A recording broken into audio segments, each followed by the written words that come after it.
എന്തല്ല. അപ്പം ഞാൻ റെഡിയായി സുന്ദരിയായിട്ട് ഒരു സ്ഥലത്തേക്ക് പോകാം കേട്ടോ. ഇത് ഞാൻ ജയചന്ദ്രയിൽ നിന്ന് വാങ്ങിയ ഡ്രസ്സ് കേട്ടോ. എങ്ങനെയുണ്ട്, കൊള്ളാവോ? നിങ്ങൾ എല്ലാവരും നല്ല നല്ല കമൻറ്റ് പറഞ്ഞുകൊണ്ട് ആ ഡ്രസ്സ് തന്നെ ഞാൻ വാങ്ങിയിട്ടുണ്ട്. അപ്പം ഞാനും എൻ്റെ മക്കളും എൻ്റെ മദറിലും കൂടിയിട്ടാണ് പോയിക്കൊണ്ടിരിക്കുന്നത്.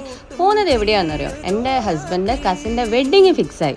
അപ്പോൾ അവൾക്ക് തക്കാരും കൊണ്ടാണ് നമ്മൾ പോയിക്കൊണ്ടിരിക്കുന്നത്. അപ്പോൾ ഇതാ നമ്മൾ അവിടെ എത്തിയിട്ടുണ്ട് അവരുടെ വീട്ടിൽ. അപ്പം ഞാൻ പോയിട്ടുള്ളത് ഹസ്ബൻഡിൻ്റെ മാമൻ്റെ വീട്ടിലാട്ടോ. ഇതാണ് നമ്മൾ പുതുപ്പെണ്ണ്, അതായത് കല്യാണ പെണ്ണ്. അപ്പം നമ്മൾ പോകുന്ന പ്രമാണിച്ചിട്ട് അമ്മയുടെ കാര്യമായിട്ട് ചിക്കൻ ഫ്രൈ ഒക്കെ ആക്കിയിട്ടുണ്ടായിരുന്നു. അതിൻ്റെ കൂടെ തന്നെ നമ്മൾ ബിരിയാണിയൊക്കെ വാങ്ങി അവിടുന്ന് ബിരിയാണിയൊക്കെ കഴിച്ചിട്ടാണ് നമ്മളിനി തിരിച്ച് വീട്ടിലേക്ക് പോകുന്നത്.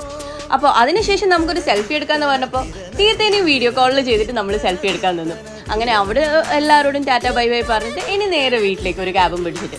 അപ്പോൾ ഇന്നത്തെ വീഡിയോ ഇത്രയേ ഉള്ളൂ. ലൈക്ക് ചെയ്യാനും ഷെയർ ചെയ്യാനും കമൻറ്റ് ചെയ്യാനും മറന്നുപോയത്. ഈ മിനി വ്ളോഗ് ഇഷ്ടമായിട്ടുണ്ടെങ്കിൽ ചാനൽ സബ്സ്ക്രൈബ് ചെയ്യുകയും കൂടി വേണേ. ഇനി ഇവിടെ നിന്ന് ഒരു 1 hour വേണം കേട്ടോ വീട്ടിലേക്ക്. അപ്പോൾ ഇതാ നമ്മളിവിടെ വീട്ടിലെത്തിയിട്ടുണ്ട്.